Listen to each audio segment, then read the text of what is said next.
Greetings from 3Edge Asset Management, and welcome to the 3Edge quarterly webinar for the first quarter of 2025. I'm Fritz Folts, the Chief Investment Strategist and member of the Investment Committee here at 3Edge. And joining me here once again today is Steve Cucchiaro, the CEO and Chief Investment Officer here at 3Edge Asset Management.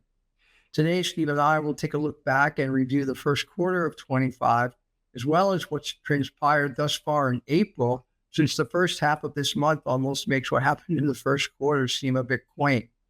Excuse me.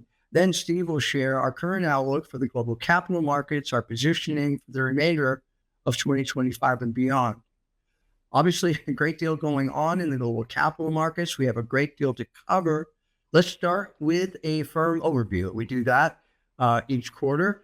And first, the photograph on this slide is taken during the closing bell ceremonies at New York Stock Exchange on January 10th, where we celebrated the launch last fall of our family of dynamic 3Edge exchange traded funds, which are now listed on the New York Stock Exchange.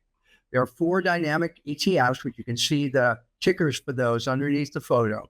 And ETFs, there are EDGU, which invests in U.S. equities, EDGI, which holds ex-U.S. equities, EDGF, which invests in U.S. bonds, and EDGH, which invests in hard assets or real assets such as commodities, gold, as well as TIPS, U.S. Treasury inflation-protected securities.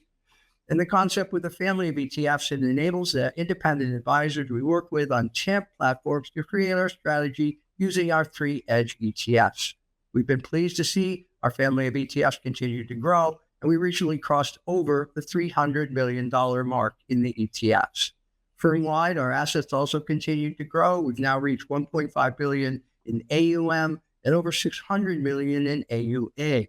And AUA simply stands for Assets Under Advisement, and that represents those assets that we manage for independent advisors on various turnkey asset management platforms, also known as TAMPs. We also have now a well-established nationwide footprint, offices in Boston, Naples, and Los Angeles. And as I mentioned earlier, we've launched our 3Edge dynamic ETFs on the New York Stock Exchange with total assets now over $300 million. Our core strategies, which include 3Edge Conservative, Total Return and Growth, continue to serve as diversifying strategies. They have a dual mandate, combining investment returns while also seeking to manage downside risk. We seek to grow client wealth, but at the same time, keep our clients safe through our approach to risk management, seeking to smooth market volatility and manage the potential for material declines. What makes us different, differentiates our approach, includes our full-time broad asset diversification across asset classes and geographies for both risk management and to seek to be added to returns, and the dynamic and flexible nature of our strategies, whereby we adjust our portfolios as our outlook for the global capital markets changes over time. And our portfolios are constructed through index ETFs. We've also continued to focus on developing thought leadership capabilities through our 3Edge video series, and our viewership and subscriber base for our 3Edge YouTube channel has continued to grow. We continue to hear from clients and listeners about how they value our videos as a way to remain informed as to what's going on in the markets, as well as what we are thinking here at 3Edge. So let's take a look at what happened in the global capital markets in the first quarter, and as well as year to date through Monday, April 14th. And so the chart is divided in 2 parts. On the left side of the dotted line, we see the investment performance of the major asset classes in the first quarter of this year. And on the right is the performance of the asset classes on a year-to-date basis. And that would be through April 14th. And that includes what has transpired in the first few weeks of April. So let's focus on the left-hand side of the chart first. And we see that in the first quarter, global equities struggled, declining by around 1%. And as we know, U.S. equities did much worse. The S&P in the first quarter was down around 6.5%, and the NASDAQ down around 12%. And for the first time in many quarters, ex-U.S. equities actually outperformed the U.S. equity indices. Bonds held up well in Q1, 7 to 10-year treasuries gaining over 3.5%. And gold was the big winner in the first 3 months of 2025, and it was up just shy of 20%, as increased uncertainty over the Trump administration's tariff policy led investor fears of a resurgence of inflation and the spike in investor anxiety and uncertainty, which drove investors to gold as a safe haven asset. Commodities also had a strong quarter, gaining 8.5%. And cash wasn't a bad place to be either, as it certainly outperformed global equities and very much outperformed the U.S. equity markets in the first quarter. So if we shift to the right-hand side of the dotted line now, we see the performance of the major asset classes year to date. And we can see the performance of global equities has worsened since the end of the first quarter. Global equities now down just under 4%. And meanwhile, U.S. S&P 500 year to date is down around 8%, and the NASDAQ down around 10%.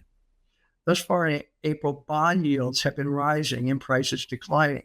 And meanwhile, gold, which sold off a bit in the first week of April, has rallied hard, reaching new all-time highs, breaking above $3,000 per ounce for the first time ever.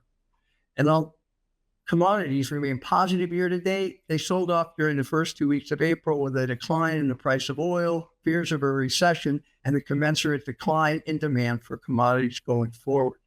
It's important to point out that being diversified beyond just stocks and bonds, able to hold gold and commodities, as we do here at 3Edge in our core strategies, was a better hedge to the decline in equities than just going to cash thus far in 2025.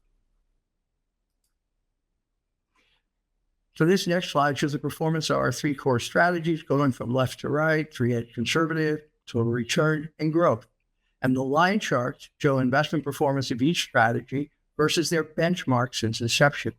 And we can see that each of the 3Edge core strategies has pretty much kept pace with their benchmarks since inception. And it's important to keep in mind that these benchmarks serve more as a reference point. Our goal is not necessarily to outperform our benchmarks. We're not so interested in what is referred to in the investment management world as relative performance. And here's the reason why. Let's say the S&P benchmark for the total return was down 25% and the total return strategy was down 22%.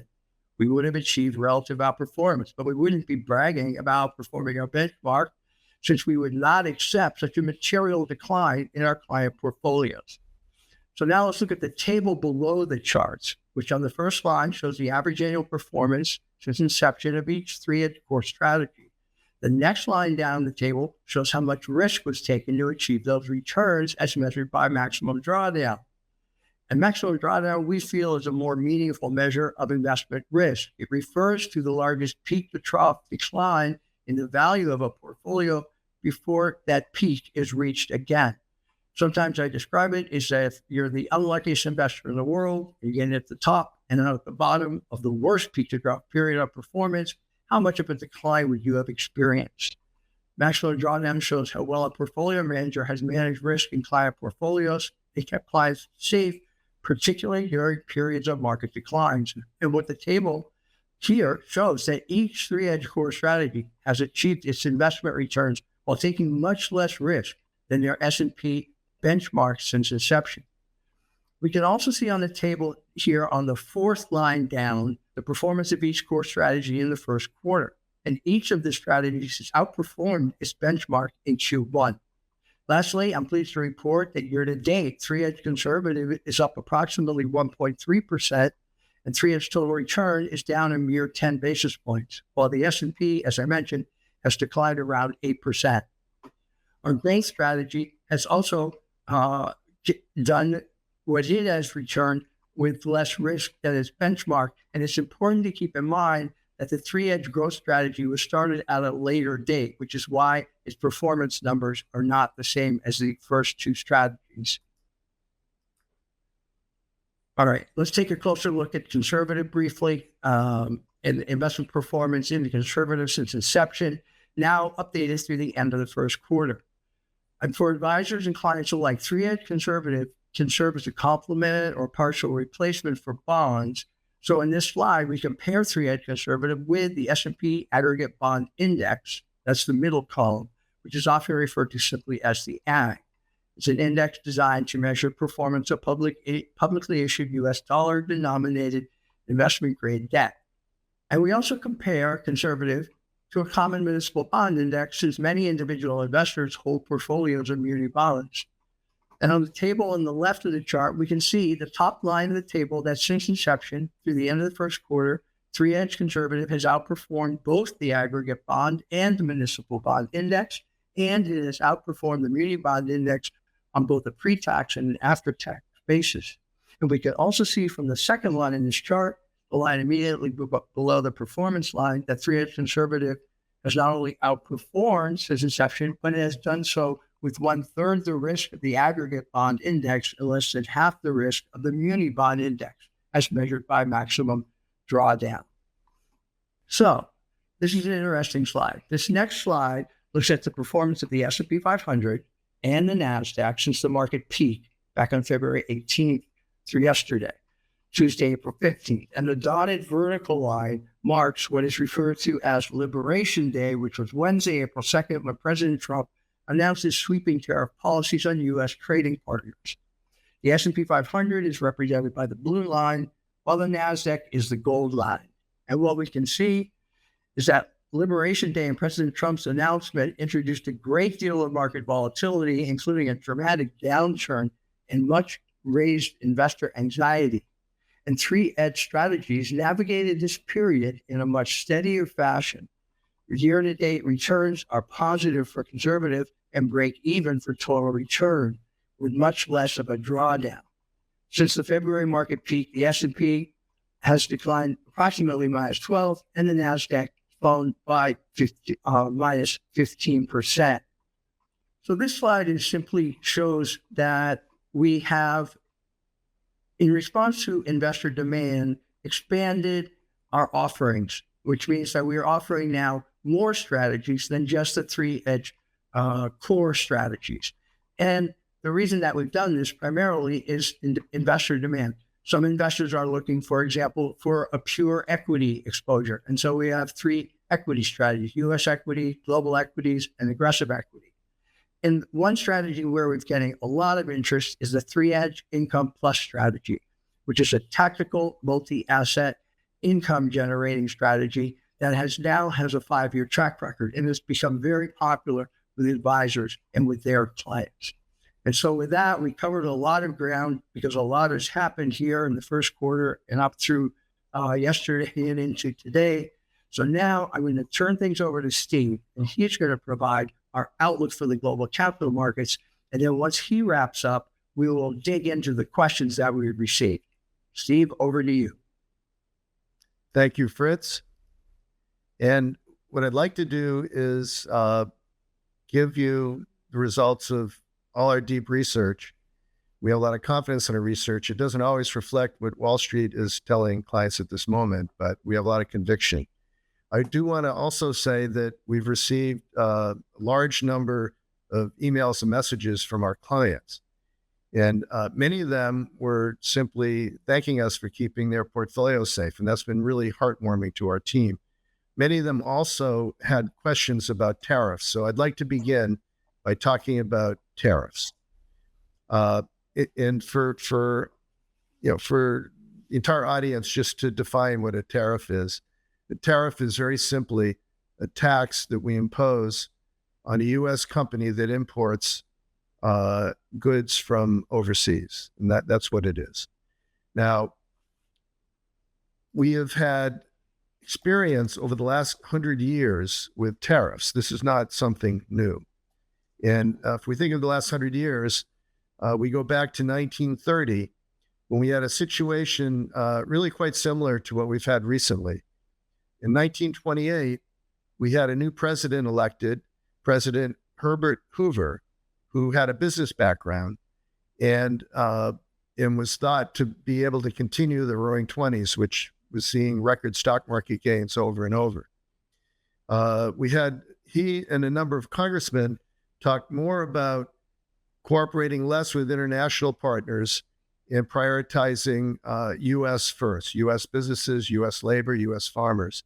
And they decided the best way to do that was to have a policy of protectionism. And they came up with this idea of tariffs. And they would enact tariffs against many other countries. And that the idea was this would bring more manufacturing to the U.S. and would protect our laborers and protect our farmers. and it was called the Smoot-Hawley Act of 1930. It spectacularly backfired because other countries retaliated, and it's often credited with taking a recession and turning it into the Great Depression, which was global in nature. Fast forward to 1971, and President Nixon was elected and also known to be friendly to business. And he and many of his colleagues and people in Congress actually talked about how we need to rip off other countries before they rip us off. And he enacted a tariff plan, 10% tariffs, which is at the low end of what we've been talking about more recently. He also wanted to weaken the dollar, so he decoupled the dollar from the price of gold. And he pressured the Federal Reserve Board, Arthur Burns was the head at that time, to try to lower interest rates, try to keep the economy going. He thought this would bring more manufacturing back into the U.S. It spectacularly backfired. We ended up with a decade of stagflation where we had 3 recessions over the following 10 years and 3 bouts of inflationary waves. And so now we're enacting tariffs again. Of course, we all hope it's going to end differently this time. But I like this quote from a German philosopher: the only thing we learn from history is that we learn nothing from history. So we can only hope that somehow the results are different, but we have to keep in mind that maybe history, there are lessons in history we should be learning from. Now, there are a lot of questions came about what is this deficit that we keep hearing about? And we should know that we do have a goods trade deficit. At the same time, we have a services surplus where we export more services than we import. We also have what's known as a capital account surplus, where companies are giving us more investment capital and buying our stocks and bonds more than we're doing for other countries. So we have a goods deficit, a services surplus, and a capital account surplus, and they're all in balance. And on the goods, we do export very high value added, high profitable goods. And the goods we import are largely low margin, lower on the value added chain goods. So one can question whether this is the right priority to focus on trying to eliminate our goods deficit, which could come at the expense of losing our services surplus, or it could come at the expense of our capital account surplus going down, because these almost balance. So if I think of market impact, best case scenario that we can see is that the tariff war just turns into a negotiating strategy. We negotiate very quickly. We remove all the tariffs and very quickly. We de-escalate or we delay tariffs indefinitely. And this would be a sigh of relief to the markets. But it must be done quickly because already corporate CEOs are acting in advance of the threatened tariffs. The bad scenario is what happened in 1930 and what happened in the 70s, which is that we do get retaliation. And the most important trade war would be against China. That we do get retaliation, and the tariff war turns to a trade war, which turns to a currency war, and we end up with global recession or maybe something worse, stagflation. Now, there is an attempt to try to negotiate with China, and the best case scenario is that both China and the U.S. remove the tariffs. We'll see how that unfolds, but that certainly would have an impact on the markets.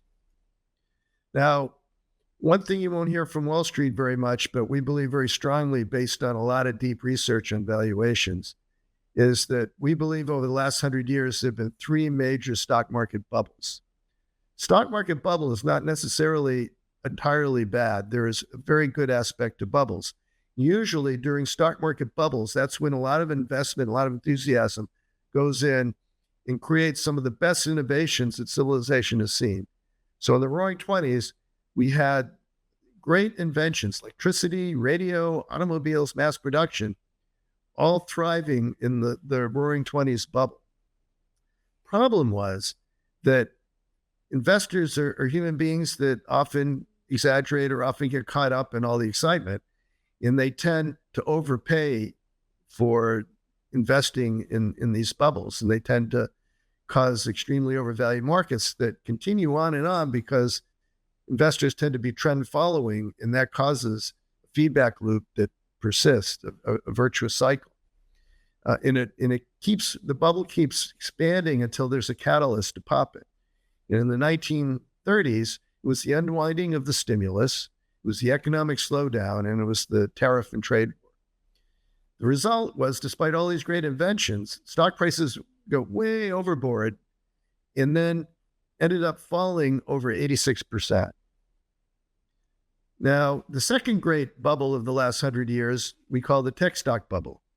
Very similarly, we had some of the greatest inventions during that bubble. We had the internet and personal computing, which has contributed tremendously to productivity. At the same time, we had that same rampant speculation. The catalyst was the unwinding of stimulus in the economic slowdown, and tech stocks fell over 82%. The third greatest stock bubble by all our research and measure is right now.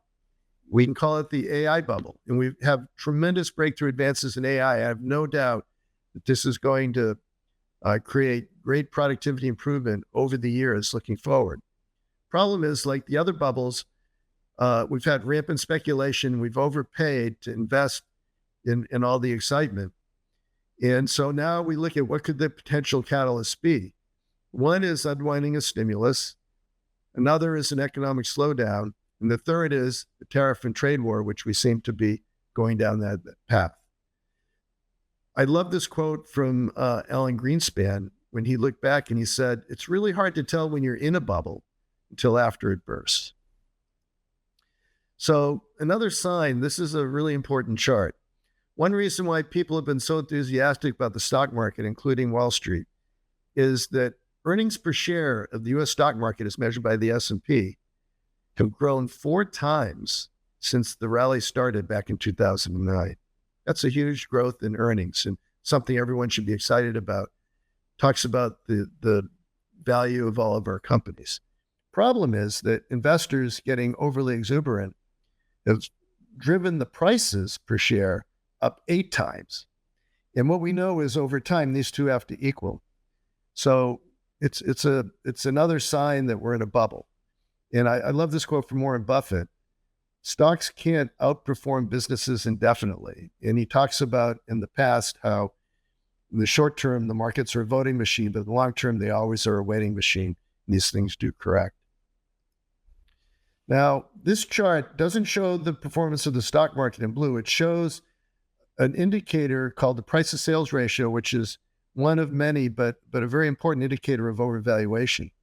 And to show how valid this indicator is, it turned out that the peak in price to sales ratio coincided exactly with the peak of these bubbles. And we see the price to sales ratio reaching way over average and reaching almost 3 in the 1920s. And then again, way over 2.5 in the 1990s tech stock bubble. And right now, the price sales ratio in November of 2024, reached the highest ever. So this is why we are concerned. And why is this important? No one cares about valuation when the market's going up. Everyone wants to just ride the trend.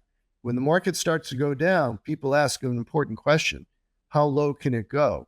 And the answer is typically back to fair value. Now, all of a sudden, people worry about valuation. And fair value is way below where we are now, as evidenced by how high the price to sales ratio is, among other valuation measures. So just to drive home the importance of this price to sales number, we actually took the time to take, for every month of the last 100 years, what was the price to sales ratio? What were the next 10 years' performance? And what we found was a dramatic connection between, if you're lucky enough to buy into the market when the price to sales ratio is low, which is on the left part of this chart, your average return over the following 10 years is in double digits. If you're unlucky to buy into the stock market when the price to sales ratio is high, which is the right part of the chart, your average return is in the low single digits. In the 3 bubble periods, in 1929, in 2000, and now in 2024, we're so far to the right, we're literally off the chart. What this shows is that the prospects in the U.S. stock market of earning a decent return over the next 10 years by buying when the price to sales ratio is so high is not so great. One reason why people invest is because over time, stocks do very, very well. And it's been considered that a good hedge against your stock portfolio are long-term bonds. And the idea is that when stocks do well, bonds might not do as well, but when stocks do badly, bonds will do well and offset. You've got a perfect portfolio.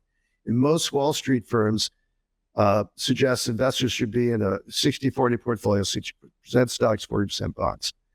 Well, this portfolio works very well in Goldilocks. And Goldilocks is when the economy is stable, inflation is stable, valuations are normal. That's the ideal environment. Every once in a great while, we don't have that. We either have a highly overvalued market once in a great while, or we have stagflation, which is the economy weakens at the same time inflation goes up. And the stagflation is the worst environment for a 60-40 portfolio because the weakening economy kills the stocks and the rising inflation kills the bonds. You got nowhere to hide. So that's why we say that the best hedges to complement an equity portfolio are not long-term bonds, if we get an inflation, but they're gold, they're tips, and they're treasury bills. And so far, that's worked really, really well in 2025. A lot of people think that inflation is now over. If it comes back, it'll be very short-lived. Well, they said the exact same things in the 1940s. They said the exact same things in the 1970s. And here we have a chart showing in the dark color the current inflation cycle. And we overlay it with the 40s inflation cycle and the 70s inflation cycle. See some really strong parallels. In every case, in the 40s and 70s, everyone declared victory on inflation prematurely, only to see inflation come up with a second wave.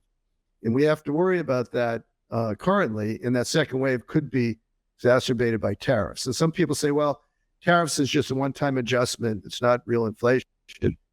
But I would say that it's not that we have a tariff on one good and it goes up, price goes up one time and then it's over.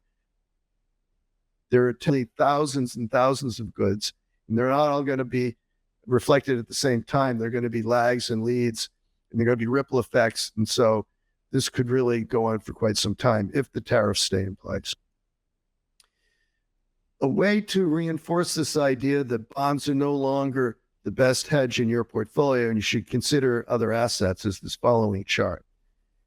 We think that the greatest bull market in bonds from 1981 peaked in 2020. And now we're in an environment much like the 40 years before 1981 when bonds were not a great investment, especially against inflation. And so far, it's exactly what's been happening. And you can see here the performance of bonds in blue.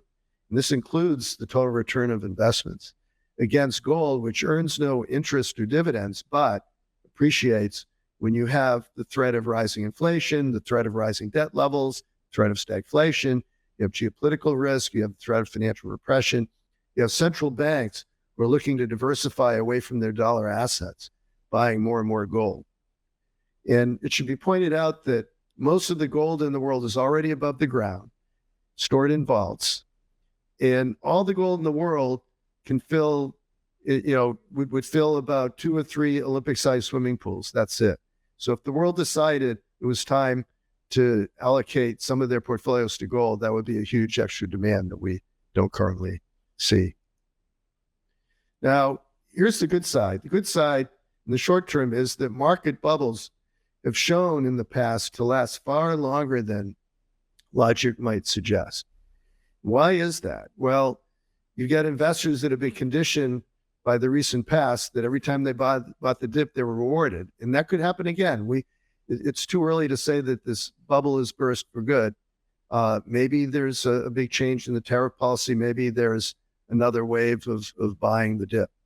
We're going to hear more about deregulation and tax cuts. That could be bullish in the short term. The Fed could decide it's time to put in more stimulus. Hopefully we get good news, not bad news on tariffs. Maybe we get a corporate productivity boost or profit boost from AI even before it's projected.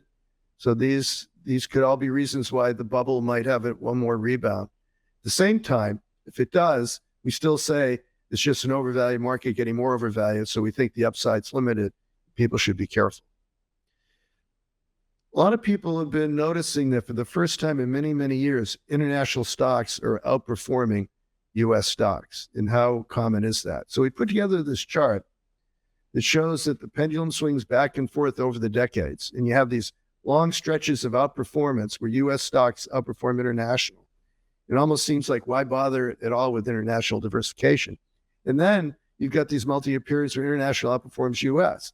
The pendulum swings back and forth. For the first time in a long time, in the first quarter, and it doesn't quite show up in the chart yet, but it will, first quarter, international stocks have outperformed U.S. And what we are doing in our research and our modeling is trying to assess whether this means that international stocks will produce positive returns, even if the U.S. stock goes negative, or will they just go down more slowly and we should be more patient until a correction is over? So I'd like to sum up by saying that no question we have radical uncertainty. No question there's a wide range of what could happen based on tweets and policy changes that can happen by the minute. But having said all that, all what I said, having known that the market is overvalued, we think this is a time for caution and not to be fully invested. And we are exploring international equities, but reluctant to go full bore because it could just be that they outperform on a relative basis and not necessarily on an absolute basis. And so we're closely monitoring every day in our research and our modeling, what could send this market even lower. Very important point is that we need to hedge our equities, not with the traditional bond portfolio that worked well during the bull market of bonds that ended in 2020, but with shorter-term treasuries, with tips, and with gold. I also want to mention that, as Fritz talked about early in his presentation, that we are reinvesting into our company in a major way. We are building out our team even in advance of client and asset growth, but so that we can continue to grow. We feel very rewarded that clients feel we've been helping them keep their portfolios safe through these very volatile times. And this would be an ideal time for us to be able to help more clients and help more people keep their portfolios safe, because we do think that Wall Street is being quite complacent about a lot of these risks. So if you do have friends or family that could benefit from this kind of approach, this would be an ideal time to contact us, and we'd be very happy to explore if it makes sense for them to be clients. Or if you have money similarly at some other place where you're nervous or anxious about how it's being managed, we'd be very happy to take a look at that and do some detailed analysis what the investment risk and tax implications would be. So with that, I want to turn it back to Fritz. Great. Thank you, Steve. So we have a lot of questions, and let's try to get to as many as we possibly can in the next 10 minutes.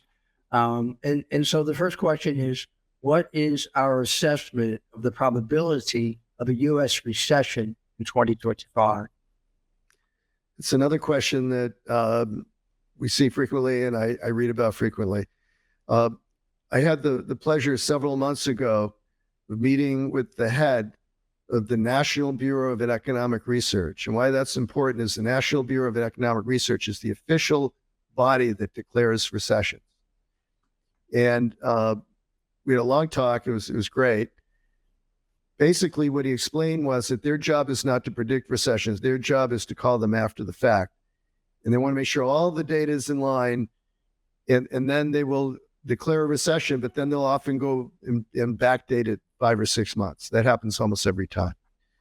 And so it would not, if we don't get rid of this tariff war soon, it would not surprise me if 5 or 6 months from now, the National Bureau of Economic Research declares that we're in a recession, and it started in April of 2025. The reason why I say that is that it's hard for an economy to continue to grow with all this disruption. People pull back. Also, we rob a bit of the future purchasing because so many people have been worried about tariffs. They bought products like cars and other goods in advance before the tariff hit. And we start retail sales number for this month, but a lot of that is robbed from the future. So I think the probability is very high unless we have great negotiations and a ceasefire and a wind down of all these tariffs. Great. All right. Here's a question from one of the independent advisors that we work with. And the question is, how should we protect client portfolios from extreme outcomes and policy changes at this time of volatility? So we're strong believers that it doesn't make sense to speculate, overconfident, and play one extreme or the other. There's never been a better time to be highly diversified. And we can see with the three-edge portfolios that by being highly diversified, we're able to have much smoother ride for our clients this year so far than all the volatility that many investors have experienced with the stock market and even the bond market. Now, it's not just simple diversification, it's knowing where to diversify. And we think that, as I explained before, some of the hedges that work best in an environment like this are not the traditional hedges of long-term bonds, but using gold, tips, and short-term treasuries as hedges. Excellent. All right, here's another question about gold. And we can answer this pretty quickly, but it says, gold has gone parabolic, but what made you increase your allocation in early April?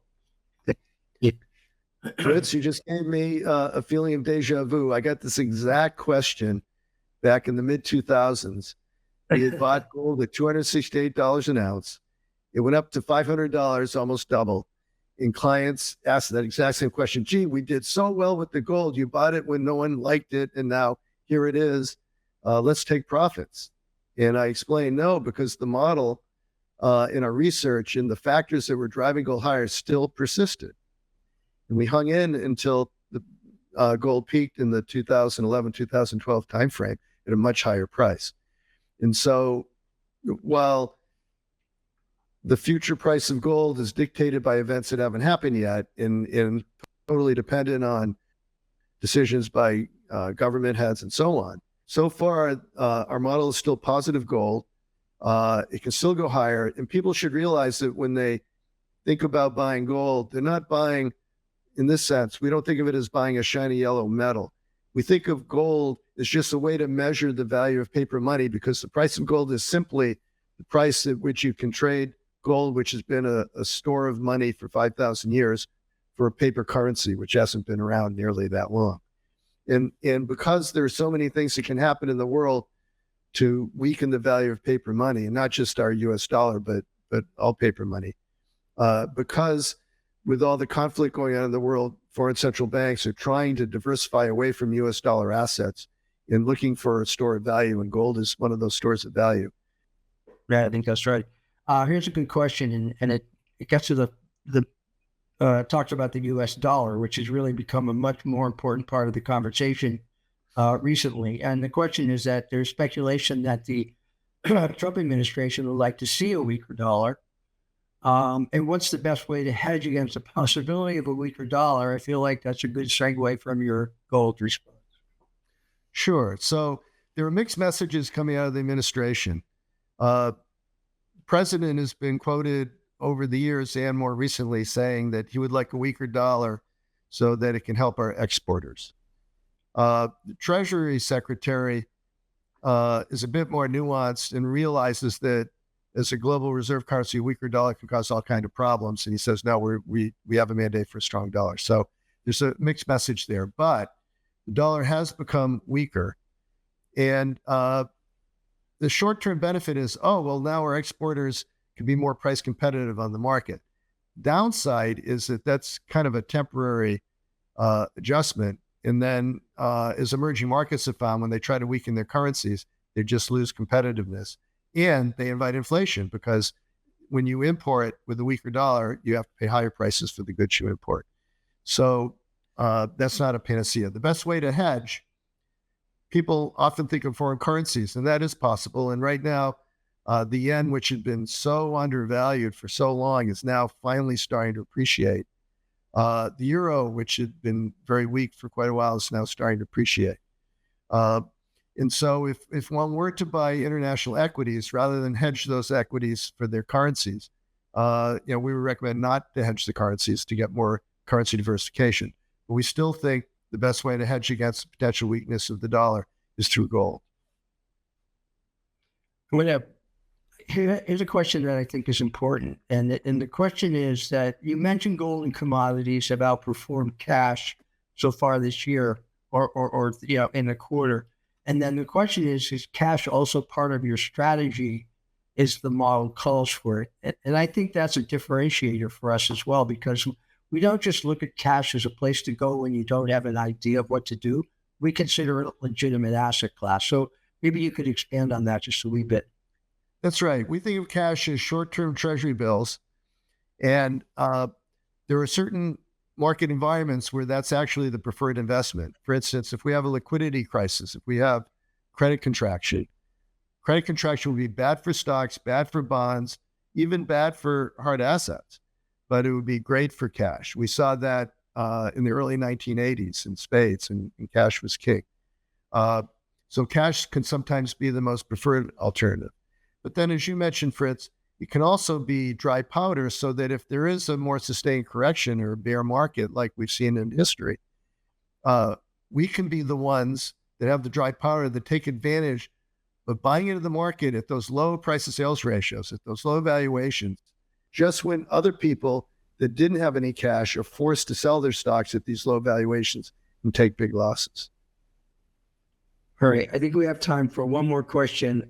We have a lot of questions, so we really appreciate people submitting their questions, and we promise we will get back to you either via email with the answers to these questions if we haven't gotten to them yet here today. But here's a question about, do you feel that Europe is a better place to invest than the U.S. right now? So right now, European equities are not nearly as overvalued as U.S. equities. So that is a plus. But there are certain growth concerns. They certainly would be hurt very much by a tariff or trade war. They have debt problems just like we do and other countries do. And so right now, it's not so much that we're bearish one country and bullish another. We're concerned about all the stock markets. So we're going to keep running our models, keep assessing these trade-offs. And Europe has been relatively better than the U.S. stock market so far this year to date, but it doesn't mean necessarily it's time to invest in a big way in an absolute sense. So remains to be seen. Very good. Very good. Yeah, it's just, clearly from all the questions that we've got, there's a lot of investor uncertainty out there. And so hopefully we've been able to address some of that over the course of the last 45 minutes. So in the interest of time, being respectful of people's time, we're going to wrap it up there. We're going to thank everyone for coming on board and listening and taking the time to spend 45 minutes with us. We hope it's been informative. And so we will be back at the end of the second quarter. Of course, we'll continue to do our weekly 3Edge YouTube videos every week and send those out to our clients and our listeners. So that will do it for us for this quarter. Steve and I will be back at the end of the second quarter with another webinar. In the meantime, we want to thank everyone for listening to the webinar. And Steve, thank you very much for your update and market outlook. Great. It's great to get a chance to talk to all of our clients and friends. Great. Thank you. And thanks for listening.